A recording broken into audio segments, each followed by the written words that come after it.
All right. Hi, this is Dan Henk. Welcome to another edition of the Skull Sessions. And my first recurring guest ever today is here. That's Corissa Grant.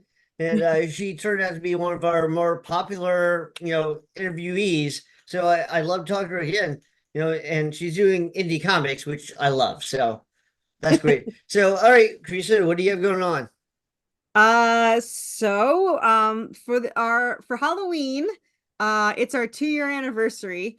So we have on Kickstarter our zombie issue.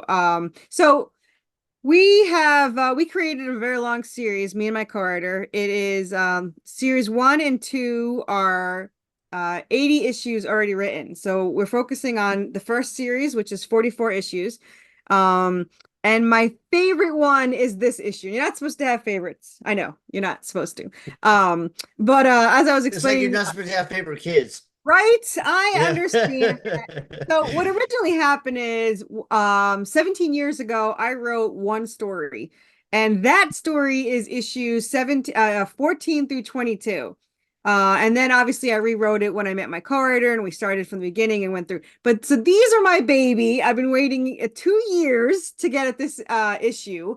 And it is the first issue that's fully zombies. There's zombies in every issue pretty much.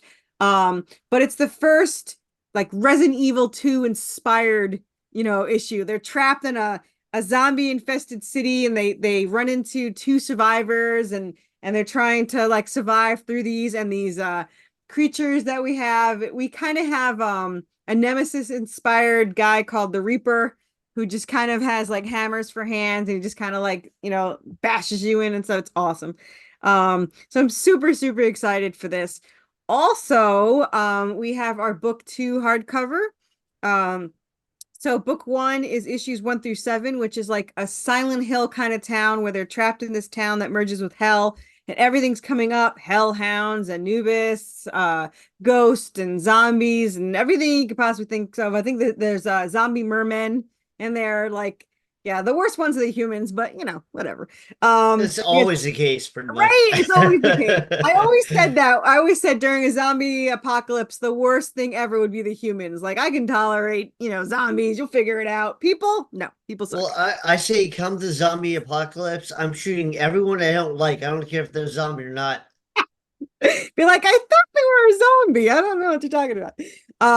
So you can get really easy to catch up for this. It would be the hardcover, which is issues 1 through 7. This hardcover is 8 through 12, and it's them trapped in a haunted asylum with giant salamanders, zombie mental patients, and ghosts. And so they got through all that. Couple very, very intense things happen, and now we have found ourselves situation into the zombie apocalypse. Um, and I absolutely love it. For anyone that doesn't know, the story is Buffy meets Supernatural in Silent Hill in the Resident Evil world. As for anyone that doesn't know, everything that inspired this, it started with Resident Evil 2, the original. So I got obsessed with it. I role played as Claire Redfield for 17 years, and now here I am. I feel like a lot of those things, they had such a great core story, they've just never done justice. Like Resident Evil was a cool story. Silent Hill, especially, I thought it was a great story. I mean, the guy did go to jail, but it's like they had so much potential, and instead, we get like these lame ass like season like episode 4 of the this person goes to space now, leprechaun in space, leprechaun in the hood, Yeah, exactly. It's kind of it's such a wasted show. I remember I was just talking about this with somebody the other day. So I remember I don't know when the movie first came out. It's really super easy to look up. But when the first Resident Evil movie came out, I was in the theater and I saw this teaser trailer where you see Umbrella show you their commercial for, you think it's a pharmaceutical commercial for like cosmetics or something, and it starts to like zap out, and I'm like, holy crap, it's freaking Resident Evil. And then the stupid movie comes out and doesn't have one character from the game, not one. So they lost my attention at the very beginning. And it wasn't even a bad movie. It just wasn't my characters. So I Right. was very upset about it. But I'm a super Well, that whole like pitching is one thing, but it actually has all sorts of like subliminal effects and where that's real. Like it's proven to be real. Like it sounded like it's seriously there. It's like, wow, that's big pharma at work. Yeah, exactly. I actually worked at a pharmaceutical company, and I actually did work in the labs too. So I had this, my lab coat had the patch for umbrella on it. No one got the joke but me. But I was thrilled with this thing, wearing it all the time. I was like, yep. So anyway, It's this kind would of be hysterical. There's probably one person who's like, I knew what that is. And everyone else is like, I have no idea. I love that freaking thing. I don't even know where that is. I should get that and wear it now and then when I'm writing or something. So this is issue 14 is going to be starting. It started a couple of days ago on Kickstarter. And like I said, watch our video that you're going to post a video for us, which is awesome. It's zombies, of course. Who doesn't like zombies? And it's the virus kind. What's wrong with you? And it's my favorite type because somebody asked me what kind of zombies do we have in our stories, and when I got asked this question, I realized we had all of them. Like, so from 1 through 7, you have the damnation, zombies that when hell is full, so when hell was open, you have the zombies come up, and then Yeah, when there's no more room in hell. no more room in hell. Yep. And then issues 8 through 12, we had the so they were zombie mental patients, but what they really were dead bodies possessed by ghosts. So it was kind of like they're reanimated dead, but it was, that way. But now we've got, this is my favorite, the virus. The virus, I love the virus. You get bit, you turn into a zombie, you're screwed. That's the joy of that. So this is why this is my favorite. Like, I absolutely love it. Well, there are all those like they're basically nerd arguments, and like I'm a nerd, so I'm not even knocking people, but I'm just saying it's like that's not a real zombie. Like the 28 days later, it's like that was a virus. That's not a zombie. That's Or a like zombie. and they have all these shirts that say like fat zombies suck, and it's like Well, they're if it's not like wrong. It does suck. well, if If it's you're a being good chased by one. story, I don't care. Yeah, Like me too. if that's your cheap trick to like make you go, oh well, it's cool and different because they're fast now. Yeah, you suck. But Yeah. if that's part of a good story, okay. The only reason why people don't like running zombies is because they're scared shitless of them, because those are some scary ass freaking zombies, man. Like, I mean, I think the scariest was kind of 28 days, because it was like bam, you're done. Yeah, You don't have that it was a slow rage turn. virus. Yeah. Yeah. I'm Although not I do kind of like the impending doom of like, the original zombies, like they're slow, but you're like, holy shit, like people are so scared. That's what I would choose if I had to go against them. It would be the slow moan, the ones that moan and show you where they are at all times conveniently. Like the Night of Um, the Living Dead, like original zombies. Yeah. exactly. I think the worst world to live in is The Walking Dead, because you're a zombie no matter what. There is no hope for you. You sleep next to your spouse, whatever, and they die in the middle of the night. You are getting bit when they wait. Like you, that is the worst world. It's like the most depressing world is The Walking Dead. So all these people are like, "Oh, I'd love to live in The Walking Dead world." What, crazy? At least a virus you can just like hide away till they decompose. Stop, hide in the mountains. Yeah, there's like and I think like a lot of the problem, like the reason why it stopped, I heard, is because it just does the same thing over and over and over again. It's like there's no progress. There's no like, yeah, we're like, remember in Dawn of the Dead when they get the helicopter, or they're like, we're gonna take off. So Yep. they're at least trying. There's hope. And just There's Walking Dead, it's hope. just like, we'll just live, we'll just survive. Well, a couple more people died. Okay. And then I remember the guy plays Rick was doing an interview, and he said, well, it's kind of like a family drama set in hell. I'm like, no, you just ruined it. No wonder it sucks. Yeah. Yeah. No. No. That is the also with The Walking Dead. I mean, some of the best things is to like follow your character and like root for them. But in The Walking Dead, like they kill everybody. Yeah. like, like poor poor Glenn, man. Like you killed Glenn, you killed everybody. Yeah. So it's like the Red Wedding. I, although But I like the Game of Thrones a lot better than Walking Dead.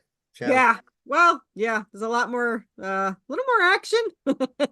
A lot more I thought it was a lot more clever until they ran out of source material, and then they just like, yeah. but you see, that's, it's kind of funny because I got asked, somebody asked me, or with your story, is it going to get progressively worse and like it's going to have a bad ending? And I was like, no, because series 1 and series 2 both have complete endings. Like I could stop it at 1, and as long as I don't have the epilogue at the end, you're safe.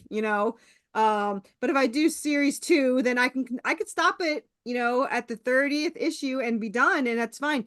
Series 3, I don't have to do it, but if I do, then you're screwed because it's going to go on forever. Because I'm in the middle of writing 3, and series 4 is the war between Egyptian gods teaming up with Greek gods against heaven and hell and Celtic. So you've got these like huge battle going on. The world's going to get destroyed. There's a lot of stuff Oh, that's going kind on. of cool. Yeah. Yeah.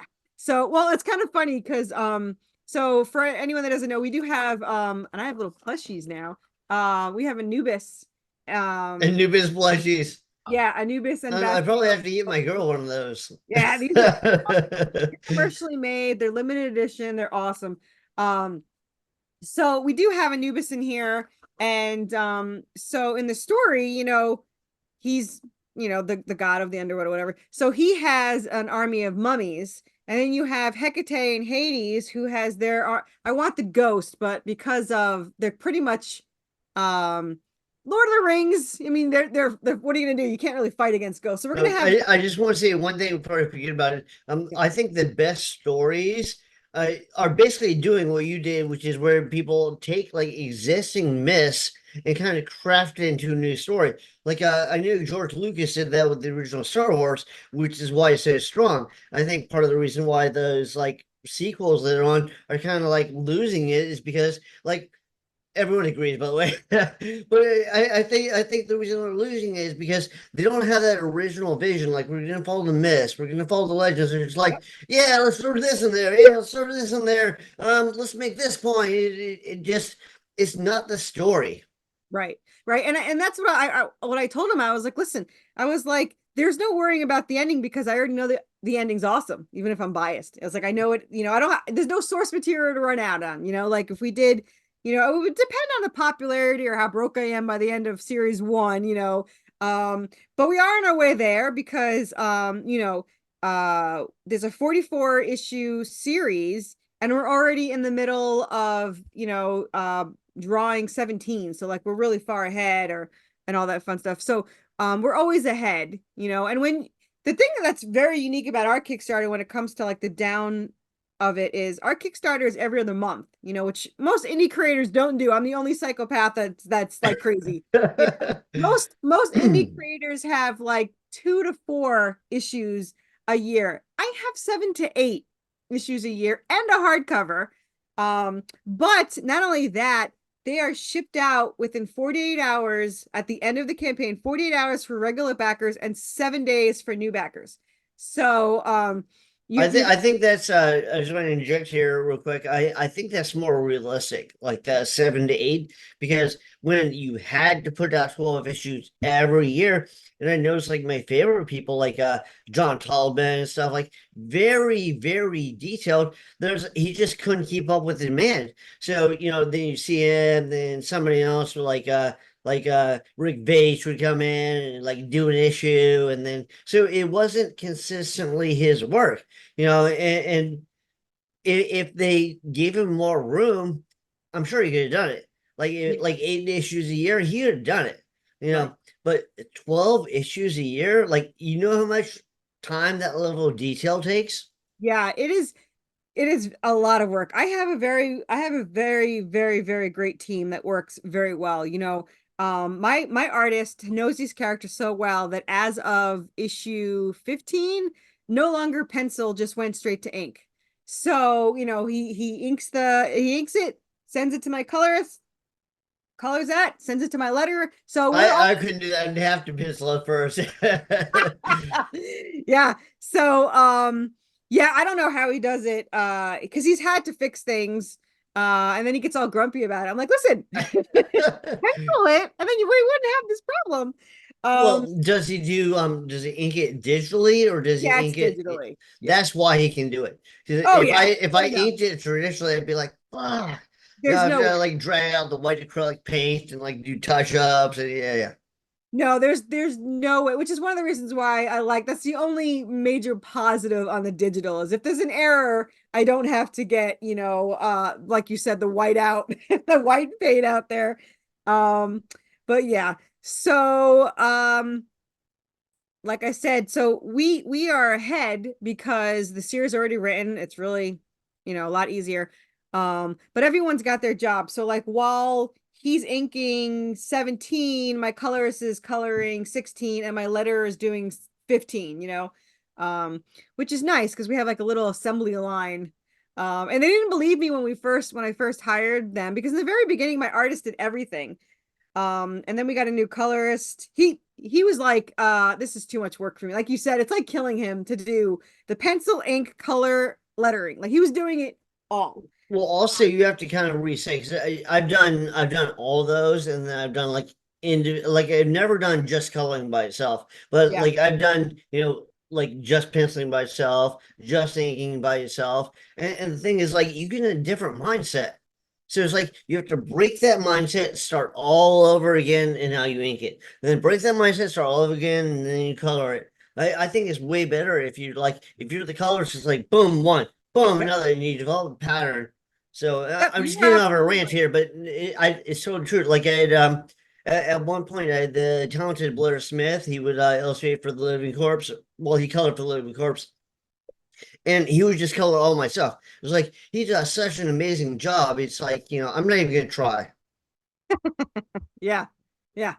Well, yeah, it's kind of like that because he would have to pencil them all, then he would ink them all, then he would color them all, and then he would letter them all. He hated lettering and he hated coloring so much.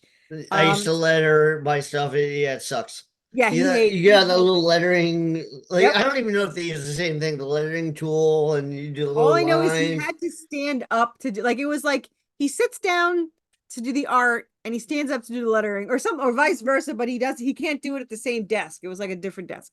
Um so at the end of book one, which was issue 7, he's like, listen, I'll keep doing it, because he knows I was new. He goes, I'll keep doing it if you need me to, but it's killing me. He's like, it is so hard. It's like, no. It's the end of the book. We got book 1 done. Let's do something new for book 2. So I hired the colorist and a letterer, and it made his life so much easier. And it was really nice. And so we got really ahead, which is nice because we're always generally about 4 to 6 issues ahead, which is Oh, money so you wise. have like 4 or 6 issues in the tank already, like Yeah, ready to like go. yeah, like Yeah, it's right awesome. now. Yeah. Yeah. So right now we have issue 14, 15, 16 completely done. And he's inking 17. So he's 3 issues ahead now. And usually we're further. And since I don't do Kickstarters November and December, he'll probably be even further along. So it really worked out really well for that. But it's just everyone's getting so invested in the story that it kind of really cracks me up because that's what you want. You want people to be completely invested No, in the book. definitely. Yeah. So I had someone write to me the other day after they read issue 11, and they're like, I need therapy now. You're killing me. I was like, listen, just Well, read it's not 13. like they killed Glenn Abraham, Yeah. Yeah. No, he goes, you broke me. I was like, no, listen, it just read 13 and you'll feel better. And he's just like, I'm not ready. I was like, just read it.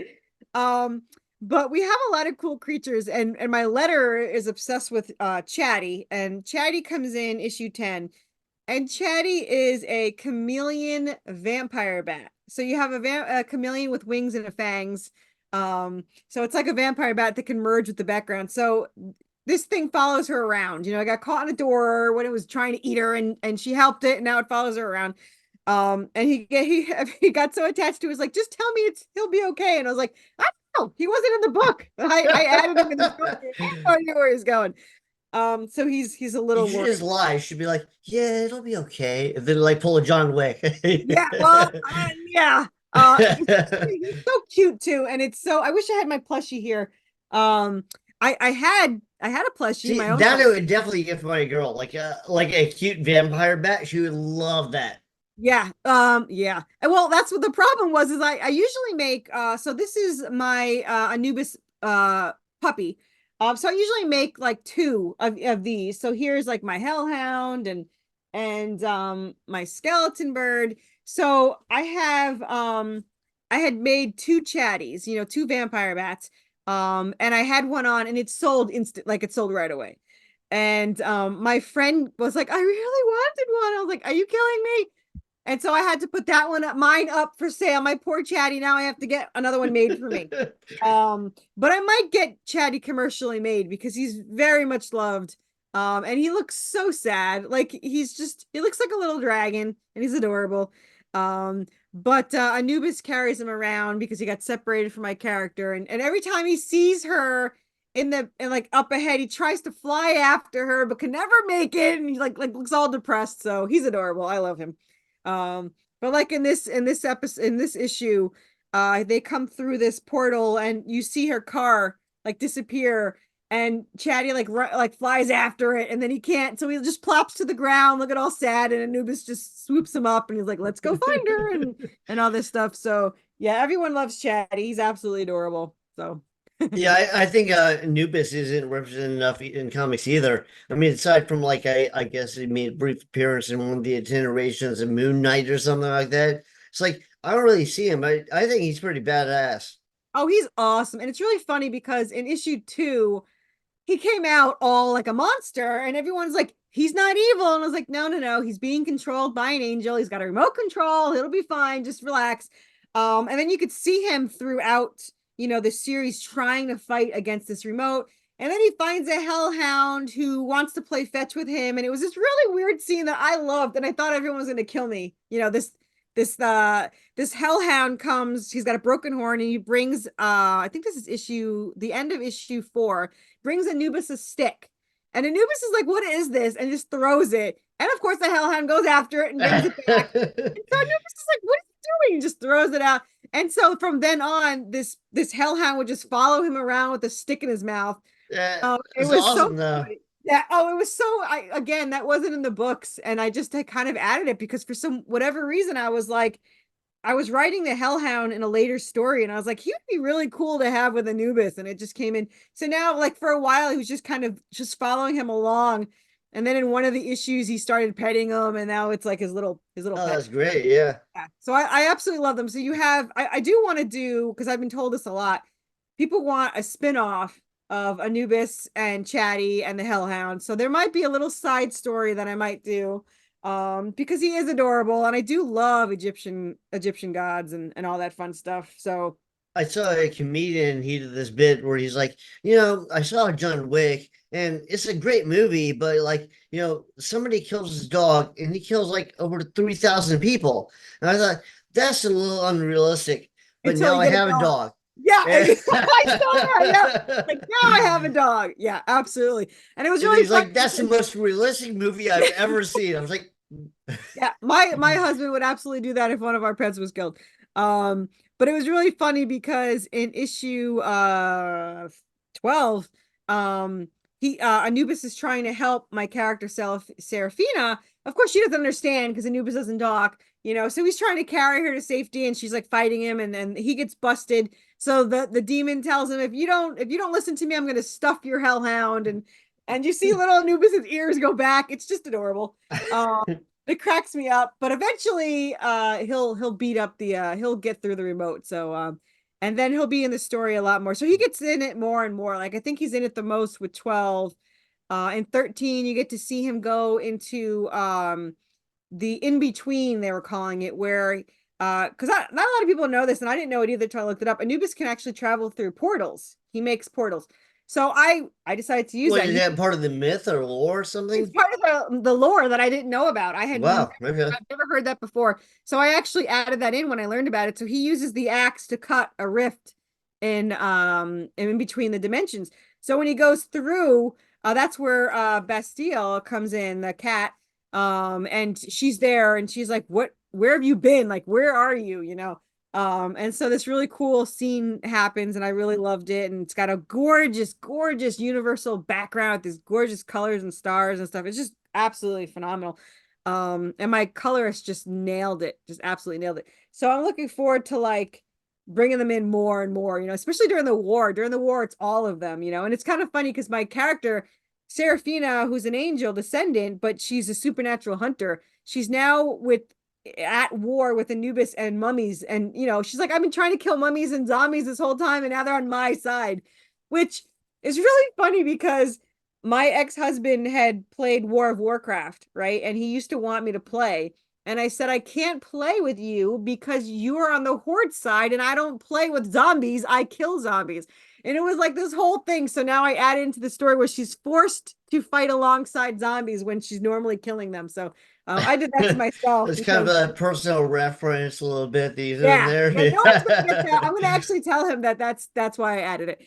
But it was really funny because he always like, you got to play World of Warcraft. I was like, nope, because I'm a zombie killer. I've been killing zombies since before Walking Dead was a thing. So, but yeah, so it'll be funny to have that to fight with, because I'll know exactly how she feels when she's like looking over during the fight and there's like zombies there, and I could guarantee right now she's gonna kill half the ones that are near her, even though they're on her side. She'll like, get away from me, and just like slash them. So I'm actually looking forward to writing that out. Every issue that comes up, like, do you do a Kickstarter to raise the funds for each new issue as they come up? Yeah, so how I do it is the issue's already made, but everyone's like, oh, you must be rich. No, I put it on my credit card. So like my credit card's full. So it's kind of the money goes helping me pay off the debt that I'm dipping myself into, and also keep paying my artist, because my artist gets paid for a full issue every month. So Okay. so it's a lot, but when the Kickstarter starts, the issue is already in hand, so nobody has to wait for it.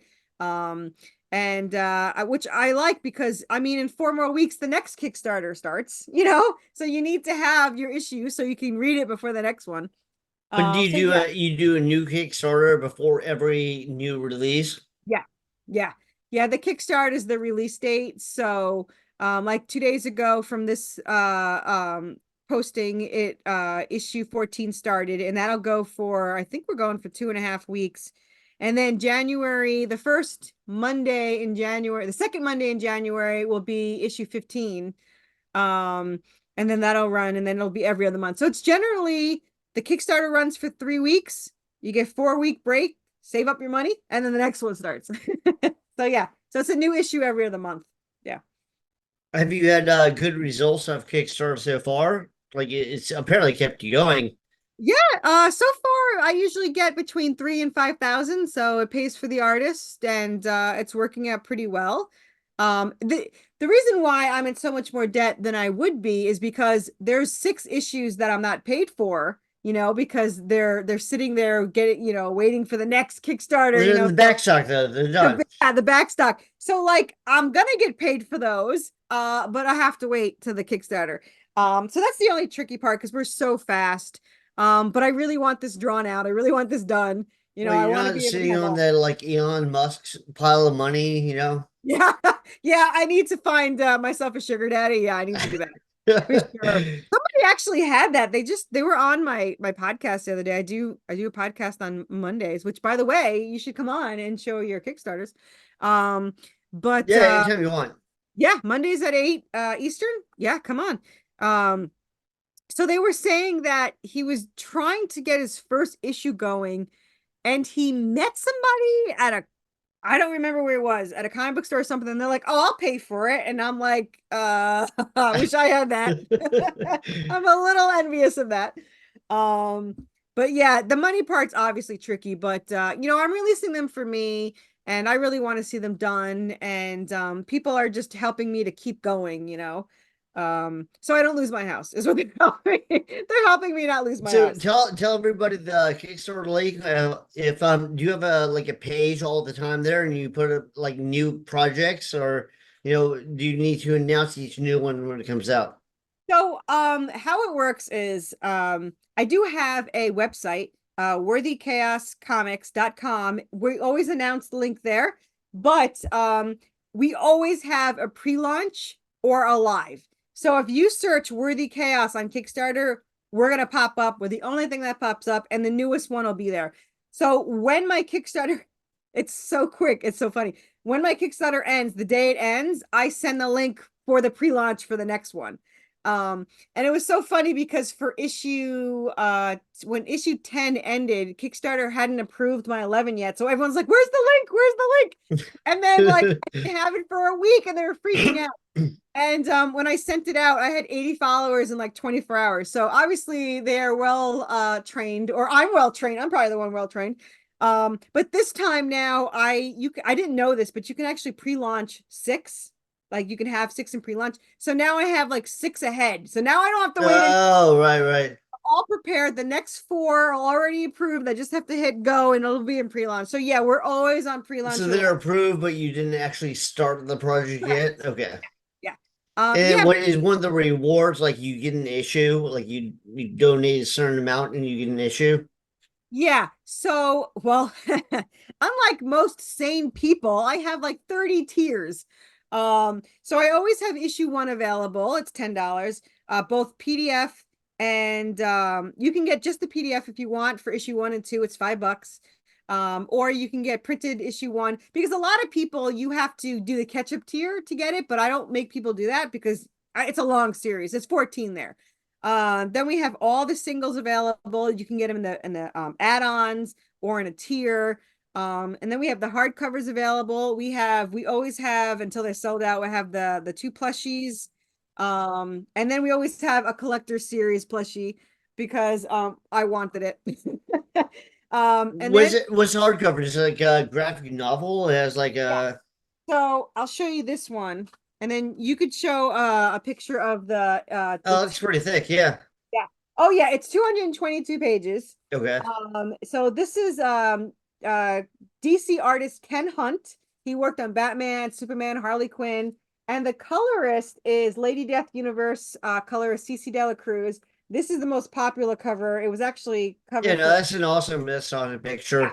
Very nice color, complementary color scheme. Absolutely. It's always in color. It's always glossy. It's like 80-pound paper. It's no joke when it comes to paper. And I sell this for $39. And there's a deal if you buy this with the second hardcover, and then it's like $55 for both, which I have to tell you, most creators sell their hardcovers for. The reason why I could sell mine so cheap is because I was crazy and I bought 500 to get that discount. Because let me tell you, if you buy 250 hardcovers, it's like double the price. Oh, like, really? Oh, it was almost the same price as buying 500. It was like a couple of hundred or like 1,000 off. Like it was like not even worth considering 250. Because storage wise, trust me, I wish I had 250. But yeah, so I buy them all ahead of time. I have them before the Kickstarters. Book 3 is already in the works. So yeah, hardcovers are the easiest to catch up, and then at the end there'll be like an omnibus of all of them. But for right now, the hardcovers are usually around 200 pages. The first one is 7 issues, but then all of them will be 5 issues until the last one, and then that one's 7. So it kind of like completes like the whole thing. But the reason why I do so many hardcovers is so people can catch up, because it's expensive to buy the singles. They're $10 each, and when you're on 14, that's 140 freaking bucks for a catch-up tier. But I always do have the digital catch-up, which is for like $29. You get 14 issues PDFs, so it's pretty cheap. But we have statues and 3D printed hellhounds and Anubises and all that stuff. So there's always a ton of tiers. There's a ton of add-ons. So I apologize ahead of time for you guys to go look at these tiers. I no longer do live launches because I used to do that, but then it takes like 20 minutes for people to look through all these. So nothing comes in, and then all of a sudden they all come in. So like you panic for those 20 minutes, which we don't like. We don't like to panic. So yeah. So if you like action, horror, it's like reading a comic book that's like a horror survival, so it's got a lot of action in it.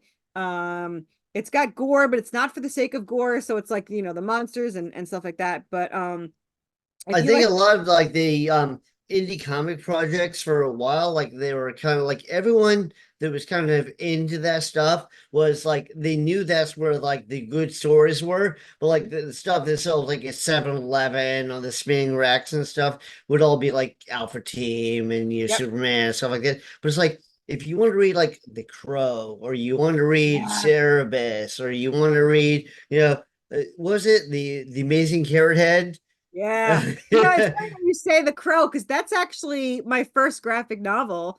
Yeah. That's why that our main man is called Draven. Eric Draven. We Oh love yeah, The yeah, Crow. yeah. No, Um, I didn't put that together, but yeah, yeah. yeah. But When I like first there were started all writing this, there's all this stuff. It's just like there were amazing properties. Like Hellboy was an awesome story, but Mike Mignola made his big money like doing Batman and stuff like that. And like Hellboy was just like his passion project. He was fortunate that Hollywood came calling, and suddenly it took off. But it's like that was where stuff was, like doing the independent projects, and now it just seems like they're getting out even more. yeah, Like yeah. people The are thing taking it more seriously. I mean, the whole rise of social media. Like we didn't even have Kickstarter, when like The Crow came out.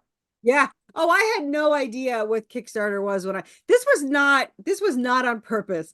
I role played this story for 3 years, and I be when it, by the time I had the 44 issues, I was like, we should probably do something with this. This is an awesome story. It's really amazing. I absolutely loved it. I just wanted to see it, come to life as a comic book. My dream is, I have two of them. A smaller dream is I would love a video game like Resident Evil, survive through a Silent Hill like town with all the creatures and all that stuff. So I would What love about that. Netflix seems really big on like picking up comic book projects like Sweet Tooth is based off a comic book, Lock and Key is based off a comic book. They have all these properties that are like they're like clever new takes on stuff. Yes, but here's the problem, and I just learned this because I do my major dream is a violent adult R-rated animated series. However, Netflix will not license, they will only buy it, and I will Oh not yeah, my because they story. want to own the rights to it. Like I Yep. remember they used to do like Punisher and Jessica Jones, and Yeah. those are like Power Man. Like they're all awesome series. I was like, why did they stop? It's like because they don't have the rights to it, and Yep. they're like, oh, we got to pay Marvel. We'll just invent our own stuff. Yep. What was the Squid Games? So the Yeah. Squid Games, they would not license it. They told him you have to sell it to us. So he got So no they royalties. buy each Yep. like. They bought it and he got no royalties for that major. So they made all the money and he made nothing. So I would never sell my story. There's really no price tag ever. However, what I probably will do eventually is I might do like you Don't save up say for never because they might say, "Here's $20 million. We want to nope. make a." Nope, I will No. not do this. Nope, nope. No, because I would pay 20 million to write it. Like I don't ever want to stop writing it. Plus I don't want them to screw it up. I don't want them to change my True. character. Yeah. These are They my did that to Frank Miller, like after he did Dark Knight, and Dark Knight was such like so widely acclaimed and everything. They came to him to do RoboCop 2, and like yeah. the first RoboCop is awesome. So he's like, he thought it was awesome. He's like, yeah, I'll do it. So he wrote it, and they go, all right, well, you might be a good writer, but you don't know Hollywood. So he didn't have the rights to it, so they just rewrote it. And then everyone was like, it's garbage. So they came back to me like, well, can you kind of rewrite it, but keep some of the concepts? He's like, no, go fuck yourself. Yep, So that will. if you notice, they have 3 writers credited for that movie. Yeah. Well, George Lucas is doing the same thing. He's like, he goes, I was 70 years old and I didn't think that I knew these movies would take me 10 years to make, so I sold it to Disney thinking that they would do it. And now they're just doing whatever the hell they want. And he's like, this isn't what I wanted. So I don't want to ever do that. So what I'll probably do is I'm probably going to save up or get a loan for like the first movie or the first couple of episodes and then try to do like Kickstarters for them, like try to get them. But we'll see. That's a while in the we'll see how we do. Um But hopefully someday I would love to have an animated series. I think it would be perfect as an animated series. You can have all the action and everything, and it would just be, I think it would be better than a movie. Like everyone's like, oh, what kind of movie? And I was like, no, animated. I want animated. So there's the dream though, right? To do that. That's a dream. Yeah. All right, Chris. So I don't want to keep you here all day, but tell me where people can look to see your stuff. And again, thank you very much for coming back on here and talking about this. Yeah, man, I love coming on here. So you could find me, Corissa Grant, on Facebook. I do have about 5.2 thousand followers on there. I try to communicate with as many people as I can. We have a Facebook group, Worthy Chaos. We have a business page, Worthy Chaos. But you can pretty much search Worthy Chaos anywhere, and I will pop up. You can go to worthychaoscomics.com for our website. And then you can go to Kickstarter. Kickstarter is the big thing. Go to Kickstarter, search Worthy Chaos, and we're there. And you have the plushies on the Kickstarter. Yep, the plushies are in the Kickstarter, the hardcovers on the Kickstarter. You can get it all. It's the best way to get it. If you don't use Kickstarter, I do make exceptions. I do have things that I'll add to my like right now. I think the first hardcover and Anubis is on the website, so you can get them there. But the best deals are on Kickstarter. But yeah, just follow me, Corissa Grant, wherever chaos is, I will be. Wherever chaos is. It's a good line. All right, well, so let's end with that. So thank you very much. Do you have anything else you want to add? Anything you want to put up there? Just know that when you buy from us, you're gonna get your issue, and you're gonna see the end of the series. Everyone's always worried about indie comics that they're not gonna get to see the end of. You're gonna get to see the end. This is gonna be a series that you're gonna see the end at. And hopefully it'll be sooner than later. But right now we're doing really well. We already have the issues for the rest of the next year. So you're gonna we have 8 campaigns next year. So okay, awesome. Yeah. All right, well, Corissa, thank you very much. Thank you for being on here again. And, thanks for having me. I really appreciate it. This Halloween is our 2 years in comics. 2 years, and we have 14 issues and 2 hardcovers out. That's crazy, but here we are. Oh, that's cool.